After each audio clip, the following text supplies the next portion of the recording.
আব্দুল্লাহ শাহ বাবা তার পবিত্র রওজা মোবারকে আমার ভক্তি, বিশাল একটা বাবা তার পবিত্র রওজা মোবারকে আমার ভক্তি, আমার আক্কাস ফকির তার পবিত্র রওজা মোবারকে আমার ভক্তি, যত ওলিয়া উলিয়া পীর পয়গম্বর আছেন সকলের দরবারে আমার ভক্তি রেখে, যেহেতু আমাকে খাজা বাবার জীবনী করার জন্য বলা হয়েছে, আসলে বাবা খাজা বাবা বড় পীর তাদের জীবনী করে শেষ করা যাবে না।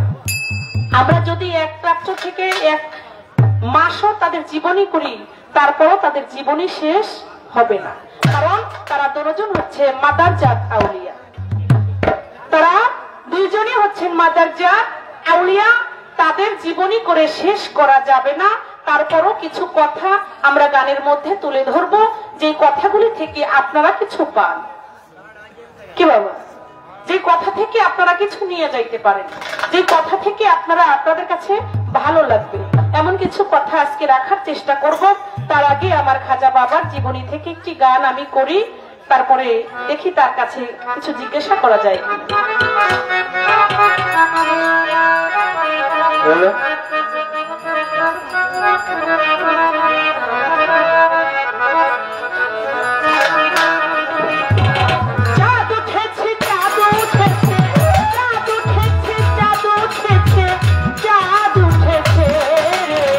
হযরত মাইনুদ্দিন খাজা জন্ম নিয়েছে রে, হযরত মাইনুদ্দিন খাজা জন্ম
জিকিরের ধ্বনিতে জগৎ করেছে উজালা।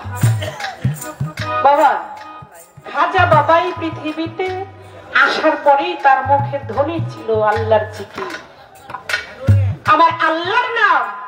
আমরা সাধারণ মানুষ, আমরা যখন এই পৃথিবীর বুকে পড়ি, পৃথিবীর বুকে আসি, যখন আমাদের জন্ম হয়, যখন আমরা নবজাতক থাকি, তখন আমরা কি বলি? ওয়ানা ওয়ানা বলে কাঁদতে থাকি। আর আমার খাজা বাবা যখন সে ভূমিষ্ঠ হইল, এই পৃথিবীর বুকে আসলো, তার মুখের জবানে ছিল লা ইলাহা ইল্লাল্লাহ। যেই জিকিরের ধ্বনিতে সারা আলম আলোকিত হয়ে গিয়েছিল, এর নামই হচ্ছে খাজা বাবা। তাই তো কবিতার গানে ভাষায় বলেছে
আপনার কাছে প্রথম জিজ্ঞাসা থাকবে আমার, কারণ পালাটা শুরু করলে এখন বাবা দেখা যায় পালাটা কিন্তু 4টা 5টা পর্যন্ত থাকে না, থাকে। তাই একটু আগাই প্রশ্ন করি। বড় পীর আব্দুল কাদের জিলানী, আমরা তার নাম শুনি বড় পীর। বড় পীরের অনেকগুলো গুণবাচক নাম আছে, কিন্তু আমরা যদি শুধু বড় পীর বলি, তাইলে আমরা বড় পীরের কথা মনে করি যে এই হচ্ছে বড় পীর আব্দুল কাদের জিলানী। এই জায়গা থেকে আপনার কাছে আমার জানার ইচ্ছা যে বড় পীর কোন জায়গা থেকে সেই বড় পীর উপাধিটা পাই? আস্তে, বড় পীর যে উপাধিটা, পীর তো অনেক আছে, তার মধ্য থেকে যে বড় পীর উপাধিটা পাইলো, সে কোন জায়গা থেকে এই বড় পীর উপাধিটা পাইল? এই হচ্ছে একটা কথা। আর একটা আমার বড় পীরের জীবনী থেকে, যে যখন আমার বড় পীরের আমল ছিল, বড় পীরের সময়টা ছিল, ওই সময়ে বাবা যদি বিনা অজুতে আমার বড় পীরের নাম কেউ লইত, তাহলে তার শের পড়তো, মানে কল্লা পড়ে যেত। বড় পীরের নাম যদি কেউ বিনা অজুতে নিত, তাহলে তার শের পড়ে যাইতো। এই জায়গায় একটা কারণ আছে, এই জায়গায় একটা হাকিকত আছে। এখন কিন্তু বাবা শের পড়ে না। এখন আমরা যদি বিনা অজুতে বড় পীরের নাম নেই, তাহলে আমাদের গা থেকে আড়াই গাছ পশম পড়ে যায়। এখনো আমরা তো বুঝি না, কিন্তু পড়ে যায়। আসলে এর কারণটা ছিল কি? আর এখন যে পশম পড়ে, ওই সময় যে তার শের পড়ে যাইতো, ওই জায়গায় একটা ঘটনা আছে। আপনার কাছে শুধু এই জীবনী থেকে, বড় পীরের জীবনী থেকে এই কথাটা আমার রাখা, অল্প কথার মধ্যে আপনি জবাব করবেন।